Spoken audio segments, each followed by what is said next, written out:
Hello, my lovely Scorpio. As I was tuning into your energy for this week of coming week of December 1st, or when it resonates, the image that I had was of you standing at a podium with your baton, getting ready to guide the choir. You're conducting the choir.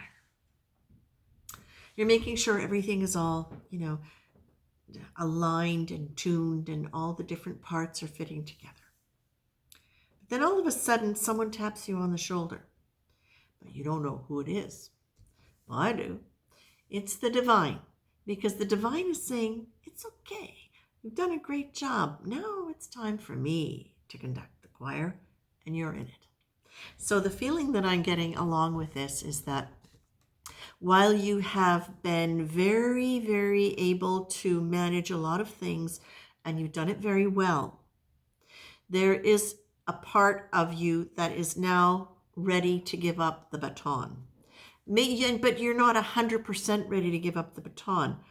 Not because consciously you want to, but because you've been so programmed to take care of things. And when I say programmed, whether it's by other people or whether or not it's by virtue of the roles that you've taken on and you steeling yourself to do things so that you have programmed yourself to be in that mode in order to accomplish. Some of you may have actually kind of reached a point of overwhelm, which sometimes you don't feel until the adrenaline of the overwork and the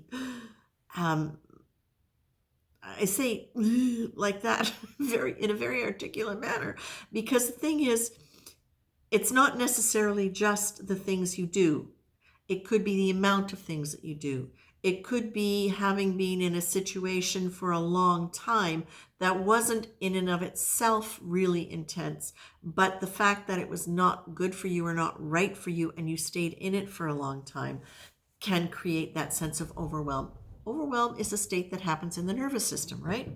So whichever one of those or other or multiples, now you're at a point where when the adrenaline of that kind of energy is gone, the body kind of goes, because it's not used to and it's not supposed to have that much adrenaline running through it all the time. Here's the thing. What they're reminding me is adrenaline, you can be very addicted to adrenaline.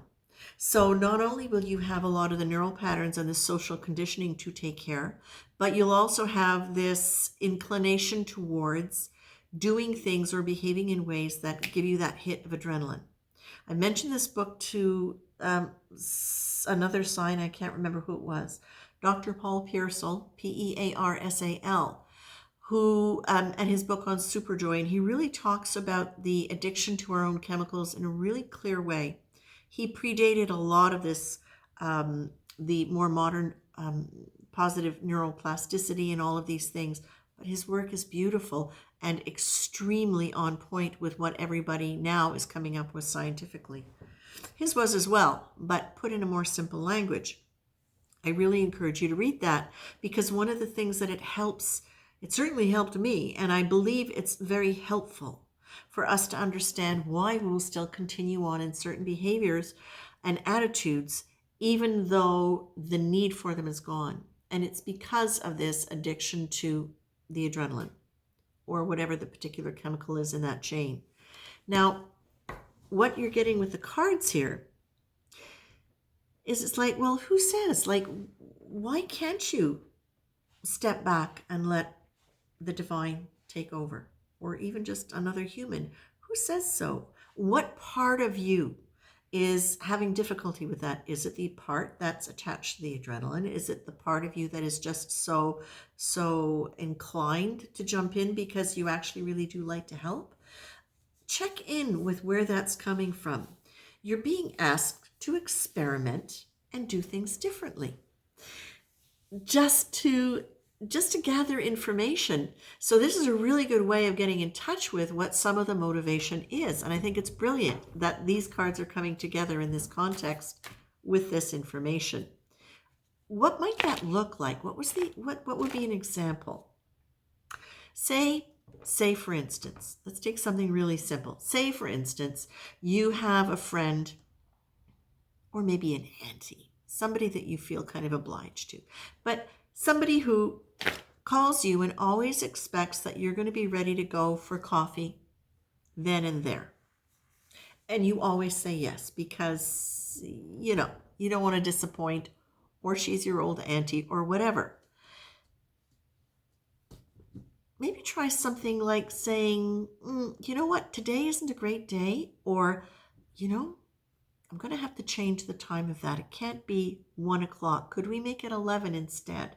Something like that, because when you start changing conditions around habitual responses, or when you change habitual responses around certain situations, what you get to see is what are the feelings that come up around that. And that can help tell you what the dialogue is in your head. What's the voice that's telling you it should be this way or it couldn't be different? You're being asked to look at your role in all of this. What role do you take in that moment or in any moment? And what roles are you giving up? As you change this, there can be a real attachment, a real psychological attachment to certain behaviors. So you're being asked, check in with, what was this next? Sorry. Check in with what you're feeling at any given moment. If you notice yourself jumping to do something, and like anything that's like a jump, check in with that, because that can be the old adrenaline junkie kicking in. And again, it's not a big deal. It's not like you're, chasing trains or doing anything like, bungee jumping for an adrenaline thrill. It can be really subtle. So you're being asked to check in. Oh, I love it. You're being asked to check in, especially if what is your role? It's always about what is your role? How could you do things differently? What did it look like? What would you like it to look like? And who would you be in this new thing? It's really all about re-identifying yourself with this person who doesn't have to. And this person who, as you come out of overwhelm, starts understanding that you might actually have a very different rhythm than what you've been living. And the last card that I'm pulling as this comes out, my lovelies, is be your own hero. So again, this is saying, please, this is you taking care of yourself.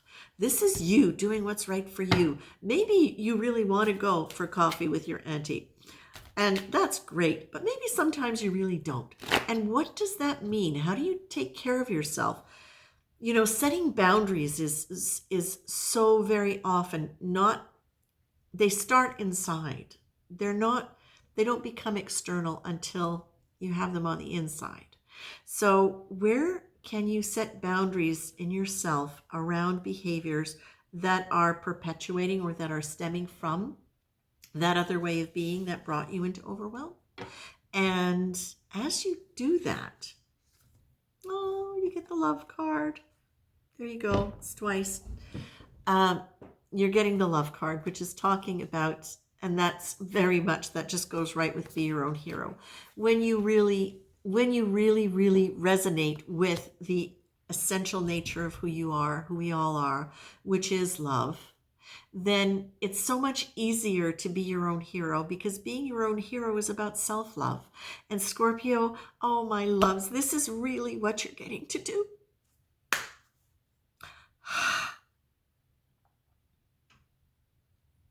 You're really getting to own your right, your power, and in many ways your obligation to now make self-love your priority, because you've got so much to share with everybody.